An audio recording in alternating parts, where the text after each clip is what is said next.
Poder sentar no nome de Jesus. Meu discipulador, pastor da igreja, me ligou hoje, me dando essa responsabilidade de compartilhar com vocês no culto de Tadel. Eu posso dizer que é um desafio para cada um. A gente pensa às vezes por ter algum tempo de igreja, e às vezes a gente pensa que é uma coisa bem simples, né? Mas quando você está aqui diante da igreja, a gente percebe o tamanho da responsabilidade que a gente tem, porque não vamos falar de algo próprio nosso, vamos estar falando das coisas do Senhor.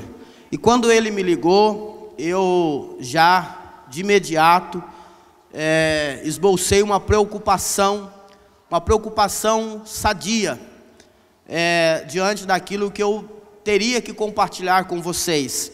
E aí então eu procurei no Espírito Santo uma direção, algo, e foi muito importante, porque há umas 2 semanas o Espírito Santo já estava falando algumas coisas no meu coração, e eu até tomei a iniciativa de começar a anotar algumas coisas, e falando comigo mesmo e com o Espírito Santo ao mesmo tempo, eu dizia: bom, quando for o tempo, quando chegar o momento em que eu tiver a oportunidade de ministrar no Tadel, eu vou falar um pouco sobre isso. Mas eu estava ainda para abordar todo esse assunto. E aí hoje, quando o pastor pediu para mim fazer essa ministração, aí eu falei: Espírito Santo, agora eu acho que é o momento. E aí eu cheguei em casa, me tranquei no quarto e fiquei lá estudando, procurando algumas coisas.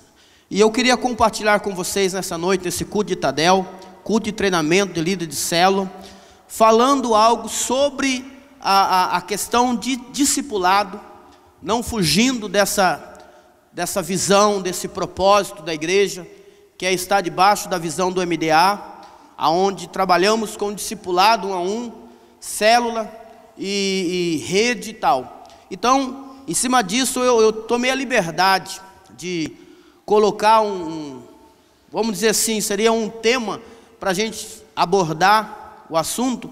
Eu coloquei aqui sobre a eficiência no discipulado e na célula, tá? Então esse seria o tema que a gente iria abordar, que vamos abordar no caso aqui, a eficiência no discipulado e na célula.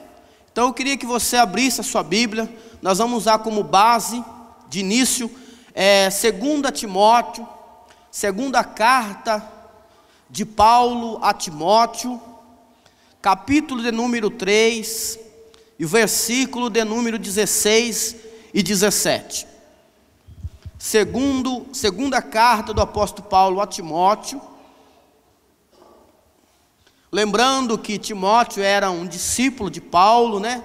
Então aqui é uma preocupação muito grande de Paulo para com Timóteo, e ele escreve essas cartas como se fosse um discipulado a longa distância para Timóteo.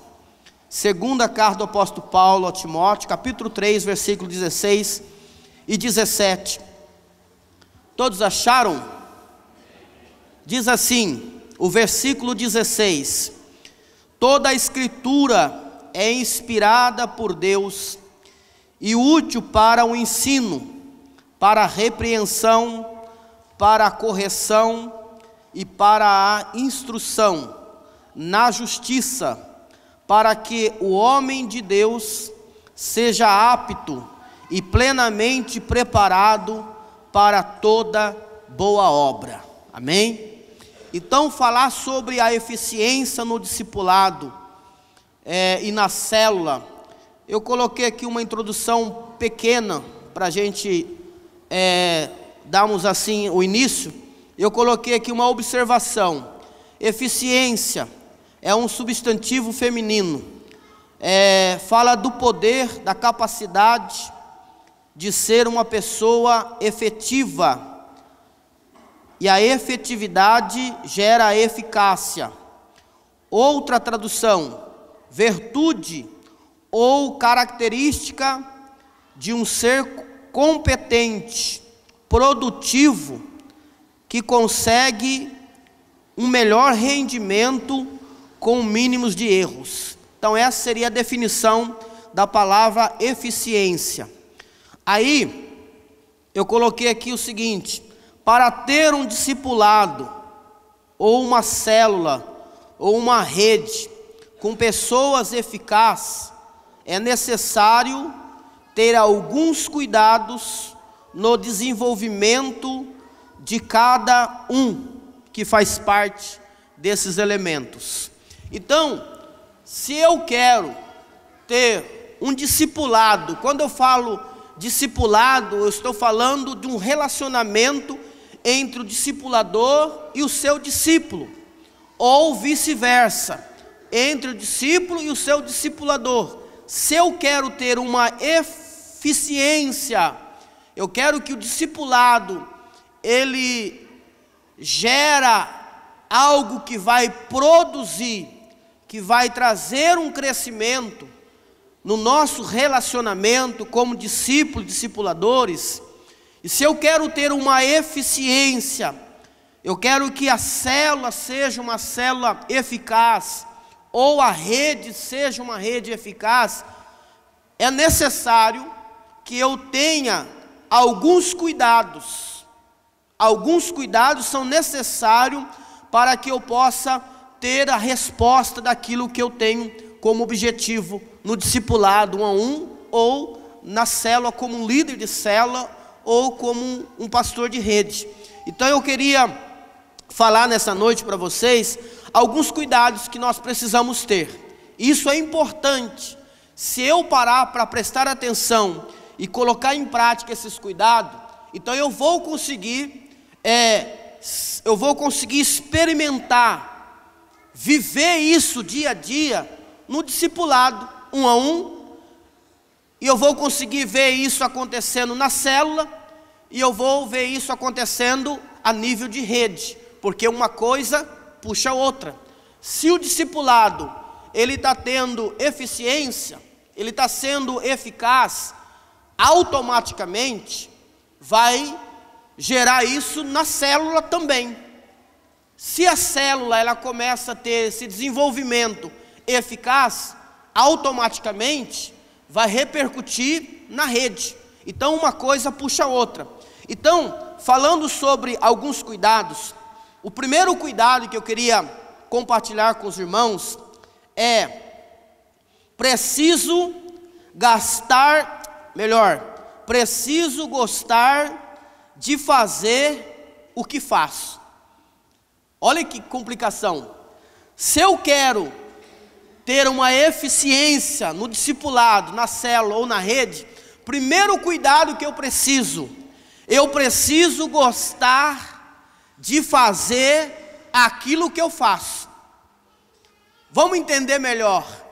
Se você trabalha numa empresa e você foi colocado lá para ser um operador de máquina, e essa máquina que você opera, ela vai produzir algumas peças que vai ajudar a criar outra peça. Em primeiro lugar, você precisa gostar de operar aquela máquina que você está operando.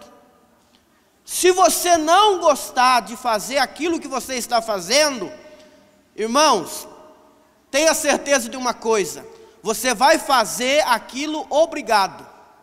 Não vai ter satisfação, não vai ter alegria, não vai ter prazer, não vai ter empolgação nenhuma. Quando você faz algo que você não gosta de fazer, mas você está fazendo porque estão te mandando fazer, você pode ter certeza de uma coisa: a sua motivação não será uma motivação boa. Você não vai fazer aquilo com alegria, você vai fazer emburrado. Tem pessoas, tirando o Anderson para vir fora disso, tem pessoas que ele não gosta de trabalhar, mas como ele é obrigado a trabalhar, ele vai obrigado. E se ele puder, ele pega atestado 3, 4 vezes por semana. E quando consegue pegar um afastamento, melhor ainda, que seja de 3 meses para frente. Por quê? Porque ele trabalha não porque ele gosta de trabalhar, ele trabalha porque ele é obrigado a trabalhar. Mas trazendo isso para o nosso contexto aqui, de discipulado e liderança de célula, ou pastorear uma rede, primeira coisa, o primeiro cuidado que eu e você precisamos ter, para termos eficiência, é preciso gostar de fazer o que você está fazendo. Isso parte do discipulador, tanto para o discípulo. O discipulador precisa gostar de discipular. Eu estou cuidando de uma pessoa porque eu amo cuidar. Eu estou me deixando ser cuidado pelo meu discipulador porque eu amo ser cuidado. Então uma coisa gera outra. Qual que é o texto bíblico que eu tenho aqui como base? Colossenses capítulo 3, e o versículo 16, diz assim: tudo que a gente vai falar temos que ter uma base bíblica, né? Então eu tomei o cuidado de procurar alguns textos para nos dar base para isso que eu estou falando. Então Colossenses capítulo 3, versículo 16 e o 17 diz assim, ó: habite ricamente em vocês a palavra de Cristo, ensinem e aconselhem-se uns aos outros com toda a sabedoria, e cantem salmos, hinos, cânticos espirituais com gratidão a Deus em seu coração. Olha o versículo 17: tudo o que fizerem, seja em palavra ou em ação, façam-no em nome do Senhor Jesus, dando por meio dele graças a Deus nosso Pai. Olha o que o apóstolo Paulo está ensinando aqui a respeito de você gostar de fazer o que você está fazendo. Ele fala que habite em vocês ricamente a palavra de Cristo, e que vocês possam ensinar e aconselhar uns aos outros. Está falando do discipulado, mas ele fala que tem que ter uma essência nesse processo. Ele está falando que tem que haver o quê? Salmos, hinos e cânticos espirituais. E a Bíblia diz assim, ó: quem está triste tem que orar, mas quem está alegre tem que cantar. Então o apóstolo Paulo está falando, se no contexto do relacionamento entre discipulador e discípulo, entre líder e liderados, se não houver essa essência da alegria, do prazer, então na ausência da alegria, do prazer, está presente o quê? A tristeza, a angústia, o amargo. Então precisa haver o quê? Haver esse prazer de fazer o que está fazendo, senão as coisas não fluem legal. Então no versículo 17 ele fala: tudo que vocês fizerem, sejam em palavras, sejam em ação, façam em nome do Senhor. Tem uma tradução que diz: tudo que você fizer, seja em palavras ou em ações, faça como estivesse fazendo para o Senhor. Você não pode sair da sua casa, ou você não pode esperar na sua casa o seu discípulo ou o seu discipulador, sabe, com aquela vontade de mandar ele perder o endereço da sua casa. Você não pode esperar ele assim: nossa, de novo, 1 hora vou ficar ouvindo ele falar no meu ouvido, 1 hora vou ficar ouvir ele falando dos seus problemas. Irmãos, aquele discipulado fica um discipulado tão amargo, tão ruim. Você tem que, sabe, ir e falar: não, hoje eu vou lá para ajudar o meu querido irmão, filho espiritual na fé, a resolver aquele problema. E eu vou ajudar ele a resolver, e vai ser uma satisfação para mim. No Salmo 40, versículo 8, o salmista fala o seguinte: olha o que o salmista fala no Salmo 40 a respeito de fazer a vontade de Deus. No Salmo 40, versículo 8, diz assim, ó: 40, versículo 8. Tenho grande alegria em fazer a tua vontade, ó meu Deus. A tua lei está no fundo do meu coração.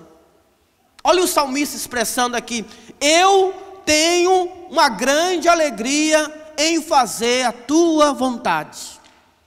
O salmista está dizendo assim: Senhor, fazer a tua vontade para mim é algo prazeroso, é algo satisfatório, é uma oportunidade rica que eu tenho. Eu faço com muito amor, eu não faço emburrado. Se eu não fizer o que o líder está pedindo, porque hoje, na visão do MDA, a gente está sendo discipulado e ensinado que nada é cobrança, é incentivo. Então ninguém manda ninguém fazer nada, a gente incentiva a pessoa a fazer aquilo que precisa ser feito. Mas esse fazer precisa ter, querido, esse prazer, essa alegria. Você não pode estar liderando uma célula, sabe?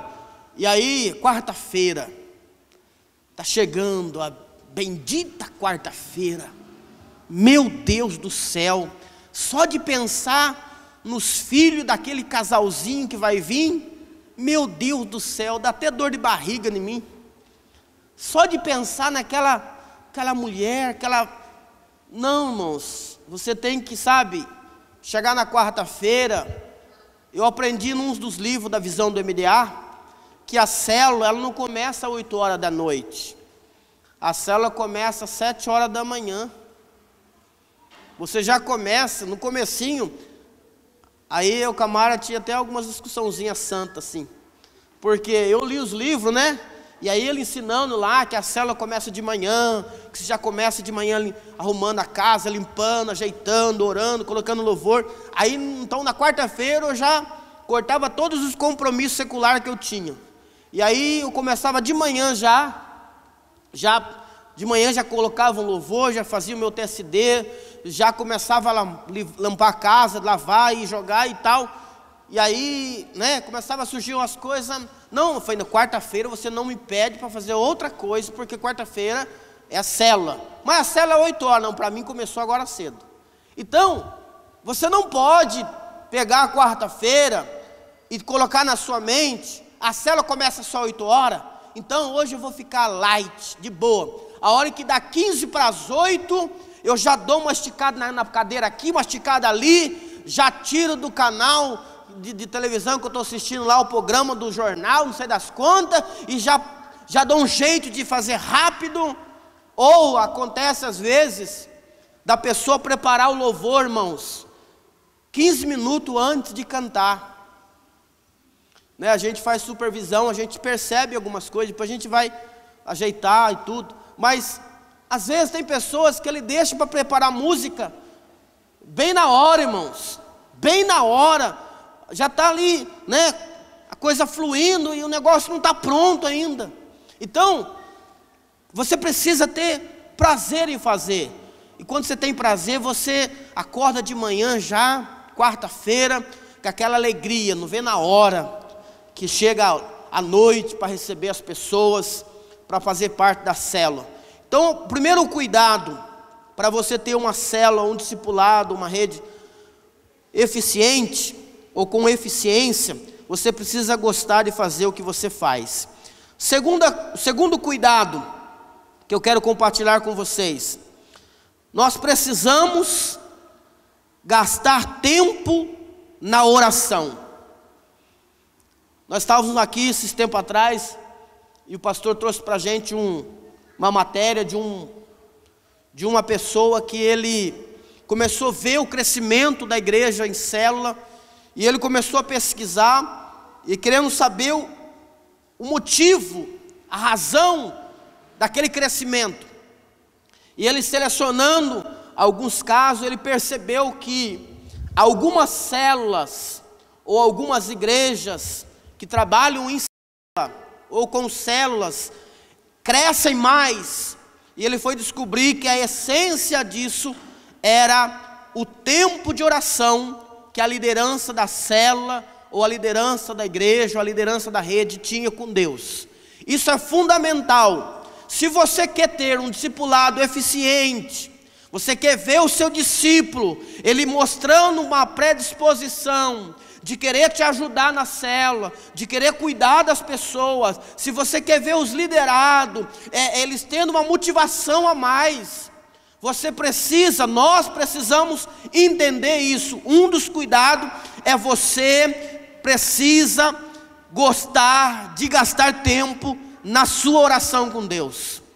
Eu sempre falo assim, nos discipulados, no nosso GD, de que o TSD, ele não precisa necessariamente ser 1 hora, todos os dias, só de oração. Mas você precisa ter um tempo específico. E a oração, ela não pode ser algo mecânico.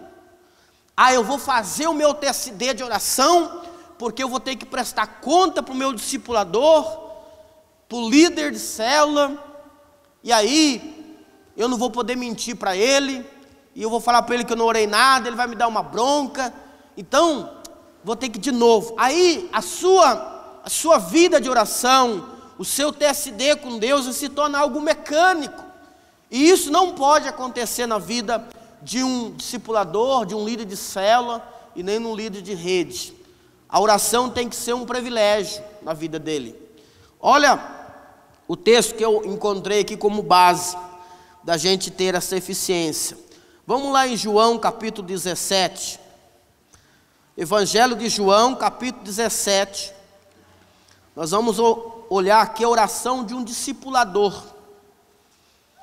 E há algo que me chamou muito a atenção aqui.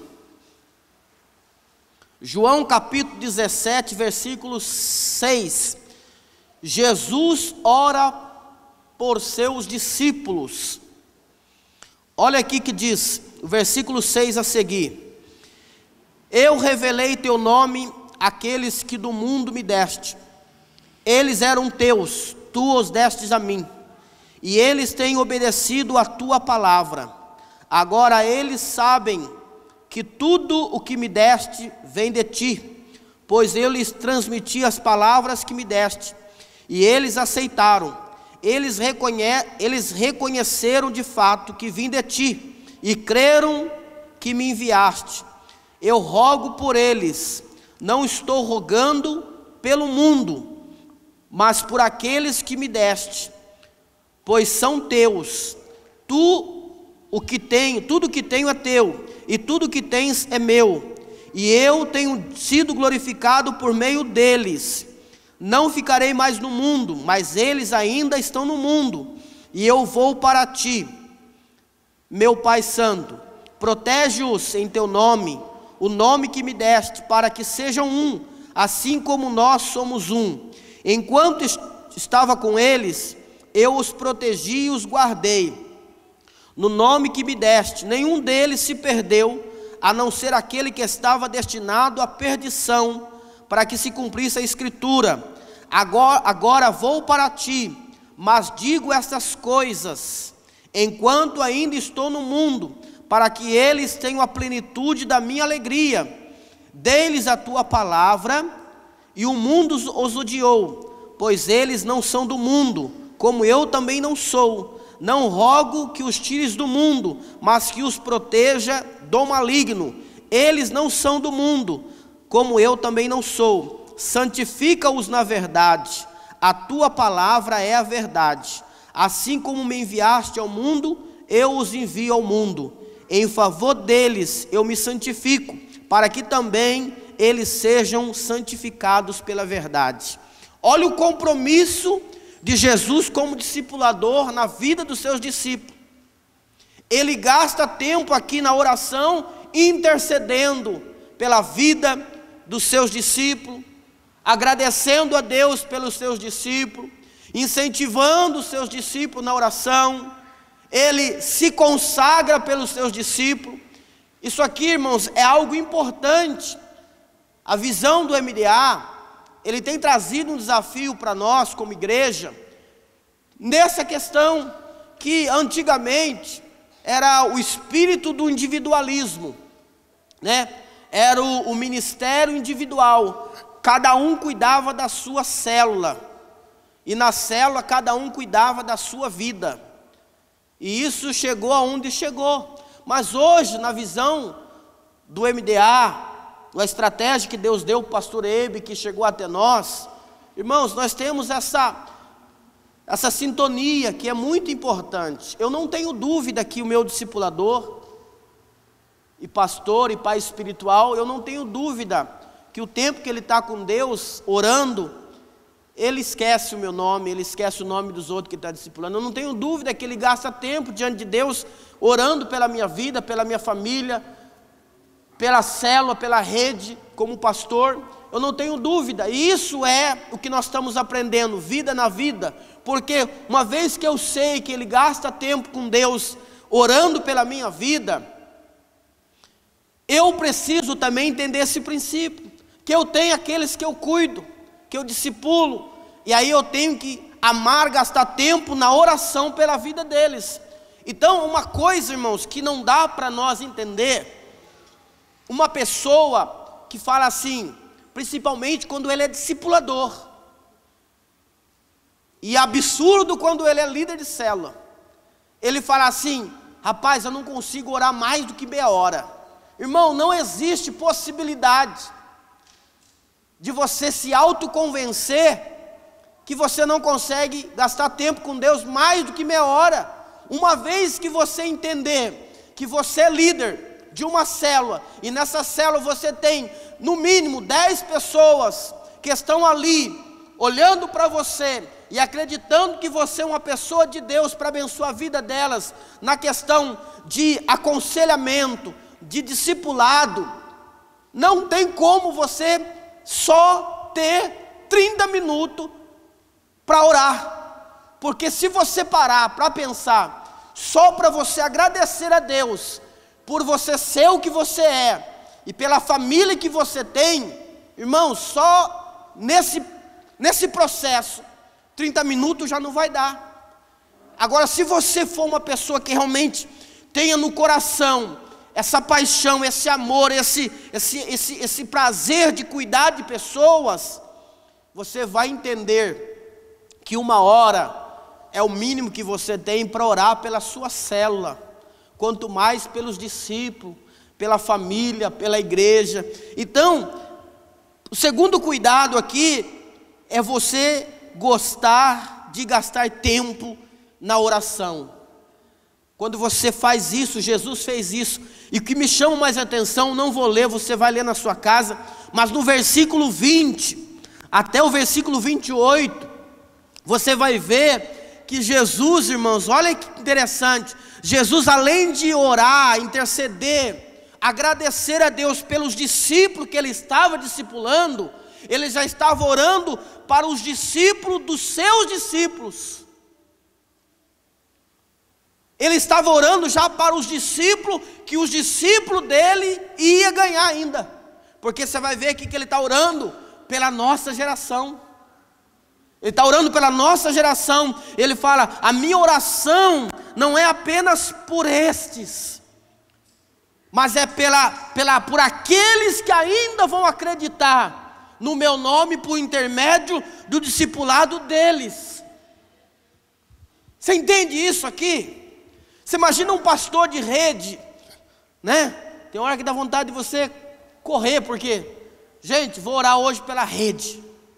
Senhor, abençoa todas as células da Rede Azul, glória a Deus, amém. Acabei a minha oração. Irmão, mas diante de Deus, irmãos, até a Mara fala assim, ó, a hora que você entra no quarto tem que trancar e esquecer.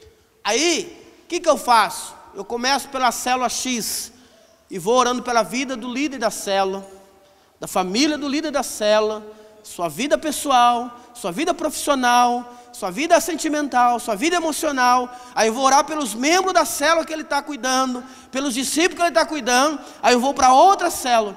Irmãos, tem dia que eu falo assim: Jesus, eu tenho algumas coisas para resolver, eu vou fazer por etapa hoje, eu vou parar aqui, e depois do almoço eu volto a orar pelo que faltou orar. Então, é muito importante isso, irmãos, e isso traz para a gente uma sensação de alegria, porque Deus, Ele sonda o coração da gente, e Ele vê que você está realmente se preocupando com aquelas pessoas que você está cuidando. Se você ler na sua Bíblia, só marca aí, não precisa ler, mas Neemias capítulo 1, versículo 4, quando Neemias ele recebe o relatório da situação dos seus irmãos, da sua família, a Bíblia fala que ele senta, chora, e ele vai orar a Deus, e ele vai orar e jejuar, por alguns dias. O versículo 4 diz que ele passa a orar e a jejuar por alguns dias, mas quando você vai estudar, esses uns dias que ele fala, foram 3 meses que ele orou pela vida dos seus irmãos. Então, segundo cuidado, precisamos gostar de gastar tempo na oração. Terceiro cuidado, precisamos aprender a ensinar e a instruir os nossos liderados ou discípulos. Ensinar e instruir. O que é a palavra ensinar e instruir? A palavra ensinar e instruir, num certo sentido, o significado é o mesmo, mas em outro sentido, ela muda um pouco o sentido. Aí eu vou tentar explicar isso para vocês. Ensinar e instruir significa transferência de conhecimento ou transferência de experiência prática. Vamos lá para Mateus capítulo 10. Mateus capítulo 10.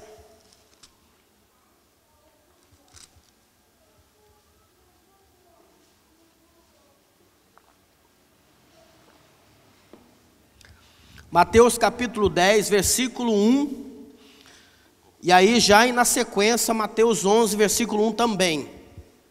Eu não vou ler todo o capítulo 10, porque é muito versículo, depois você pode ler na sua casa. Olha o que diz o versículo 1 do capítulo 10 de Mateus. Chamando seus discípulos, seus 12 discípulos, deu-lhes autoridade para expulsar espíritos imundos e curar todas as doenças e enfermidades. Ao versículo 1 do capítulo 11 de Mateus. Depois que ele terminou de instruir seus 12 discípulos, Jesus saiu para ensinar e pregar nas cidades da Galileia. Olha a preocupação de um discipulador, de um líder ou de um pastor. A preocupação aqui é ensinar e instruir. Qual que é a diferença então entre ensinar e instruir? No significado da palavra ensinar e instruir, se você procurar saber, o significado em si é o mesmo, mas aonde que eles separam no sentido de prática? A palavra ensinar, em um certo sentido, é transferência de conhecimento. Você estuda sobre um determinado ramo, sobre determinada função, e você passa aquela informação a nível de conhecimento que você tem pelas informações que você buscou. Esse ensinamento, ele é ruim? Não. Ele é bom? Sim, mas ele não é suficiente, ele não é completo. Por quê? Porque você está ensinando algo que você apenas buscou informações literárias. Isso chama conhecimento ou transferência de conhecimento teórico. Agora, a diferença da instrução para o conhecimento no sentido é que instruir ou instrução é transferência de experiência prática.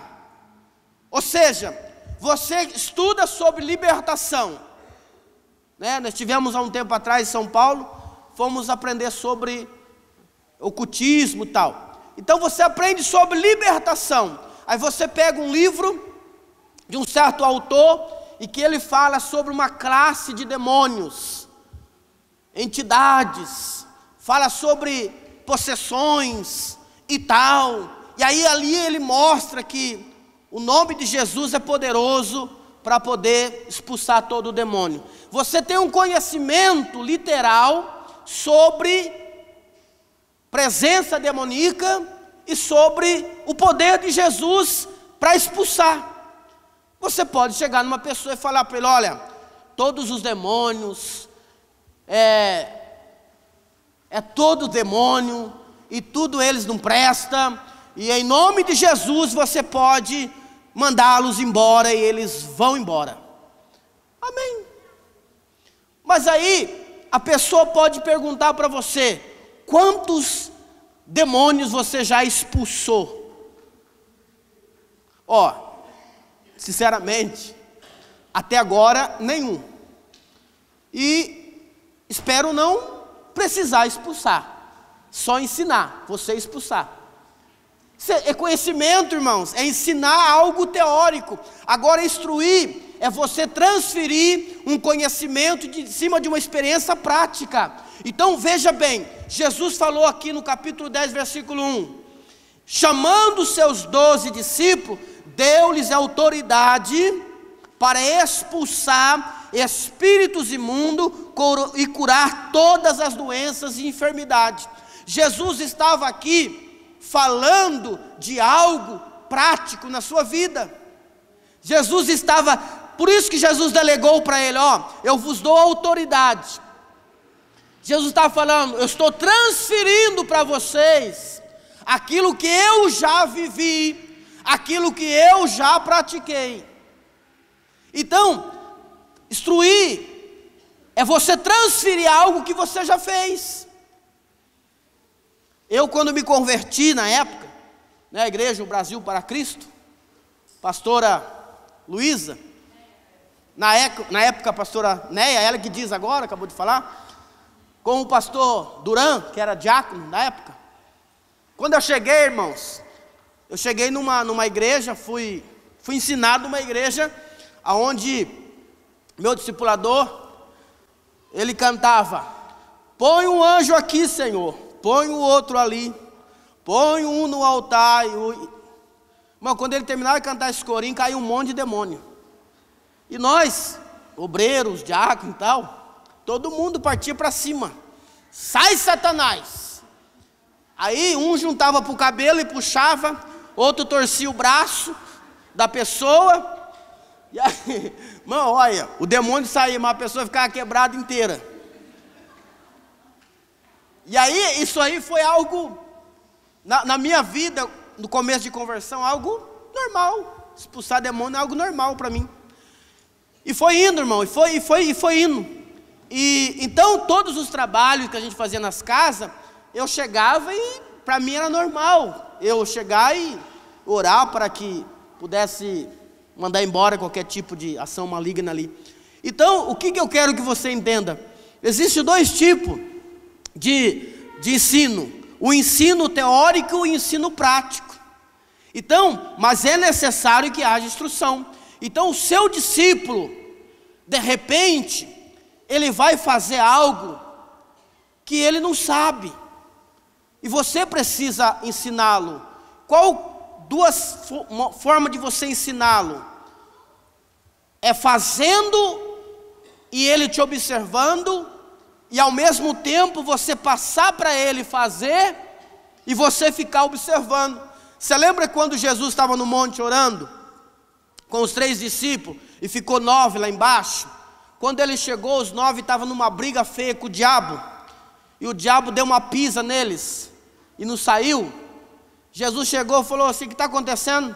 Nós não sabemos expulsar demônio. Jesus falou: sai dele. O demônio foi embora. Os discípulos falaram assim: não pode. Ficamos aqui mais de hora, estou até suado. E agora o cara chega e fala: vai embora, e ele já vai? Não. Aí Jesus chama ele para um discipulado profundo e fala assim: sabe por que não aconteceu nada lá? Porque vocês foram medrosos, vocês manifestaram incredulidade, o diabo percebeu. Vocês precisam ter um pouco mais de fé. Só que tem uma situação dessa, vocês precisam aprender algo: jejum um pouco mais e ora um pouco mais, e aí vocês vão ter. Aí se você pegar aqui agora Mateus, Jesus está instruindo eles Aí quando eles vão, e eles voltam da missão, irmãos, os discípulos voltam felizes da vida. Felizes, por quê? Porque eu acredito que eles voltaram assim: da primeira vez, diabo, você bateu em nós, mas agora nós te arrebentamos. Jesus, da primeira nós apanhamos, a segunda, ele sujeitou. Aí Jesus fala, calma, não se empolga muito não, não se alegra tanto por essas coisas não, se alegra porque o nome de vocês estão escritos no livro da vida e tal. Mas o que eu quero que você precisa, nós precisamos ter o cuidado de ensinar e instruir cada um a saber fazer o que precisa ser feito na visão do MDA, do cuidado, do discipulado, liderar a célula. Outro cuidado, para nós partirmos para o final. Quarto cuidado que eu preciso ter para ter um discipulado, uma célula, uma rede com eficiência. Sempre fazer uma boa gestão. O Giovanni Batista, quando colocaram aqui o DVD, uma coisa que eu não esqueço, que ele falou sobre ser um bom pastor, ser um líder que sabe liderar e ser um bom gestor. Isso eu peguei para a minha vida como um rema, sabe? E comecei a orar em cima disso. Falei, Deus, me ajuda. O Senhor sabe o quanto eu tenho lutado para não querer pastorear. Liderar eu até consigo me deixar, mas pastorear não é uma coisa tão simples assim para mim fazer, mas eu preciso ser ensinado. Então eu sempre tenho orado e pedido, Espírito Santo, me ajuda a saber pastorear. Porque, irmãos, a diferença de pastorear e liderar é muito grande. Você liderar, irmãos, você chegar, faz isso ali, irmão, vai ali, pega isso aqui, irmão, ajuda aqui e tal. Mas pastorear, querido, você tem que ter paciência. Você tem que saber ali, tirar o carrapicho, como a gente aprendeu. Tira o carrapicho. A hora que você dá uma bobeirinha, ele já corre de novo no espinheiro.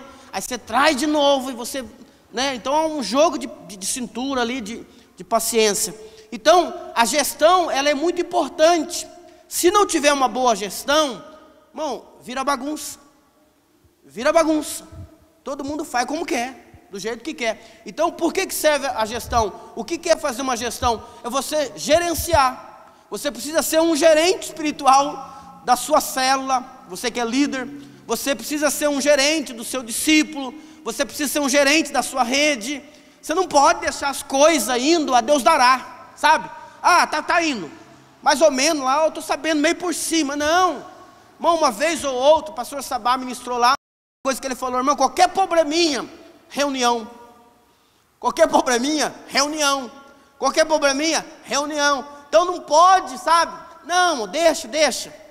Logo se resolve, com o tempo se resolve. Não, um bom discipulador, um bom líder, um bom pastor de rede, ele precisa aprender a fazer gestão. Você quer um texto para isso? Aí você fala assim, tem texto para fazer gestão? Tem texto. Êxodo capítulo 39 e o 42. Nós já estamos terminando, irmãos. Olha aí o que diz em Êxodo. O irmão uma vez foi ler e falou assim, vamos abrir a Bíblia em Êxodo.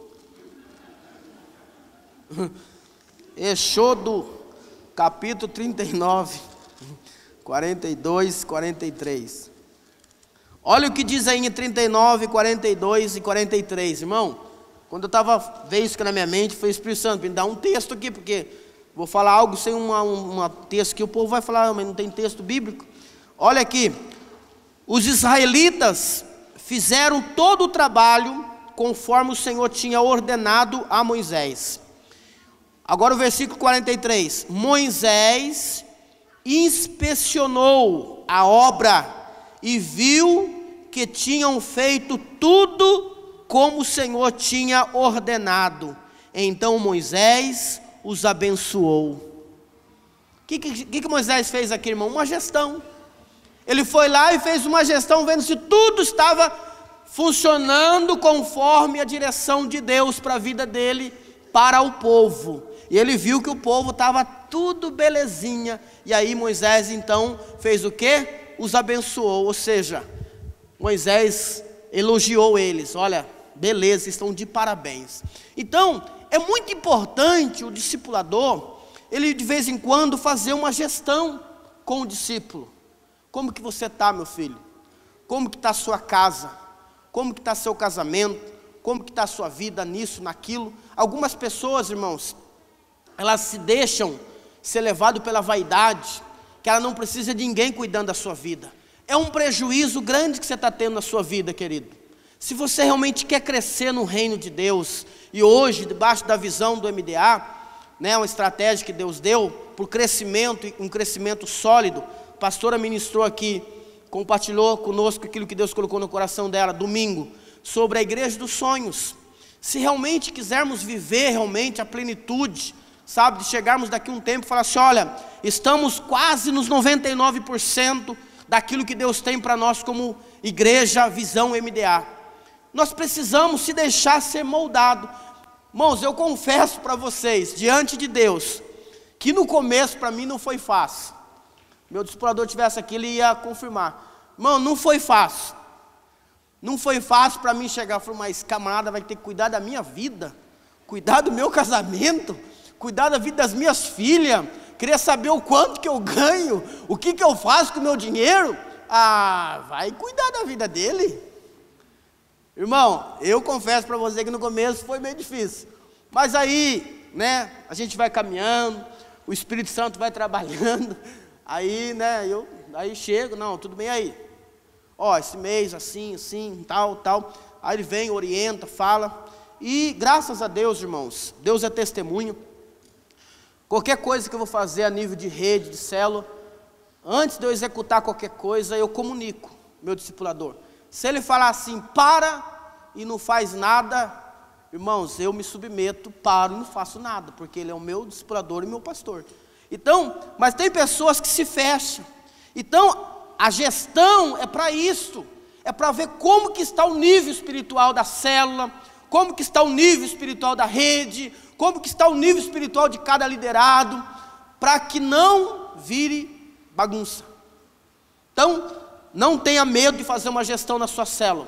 De vez em quando você reúne todo mundo lá, e aí pessoal, vamos ver como é que está todo mundo aqui hoje, vamos ajustar o que tem que ser ajustado, vamos melhorar o que precisa ser melhorado, vamos alinhar a coisa aqui. Isso é muito importante. Última coisa, para me encerrar, essa aqui eu deixei por último porque eu acho muito importante, que faz parte de um contexto todo.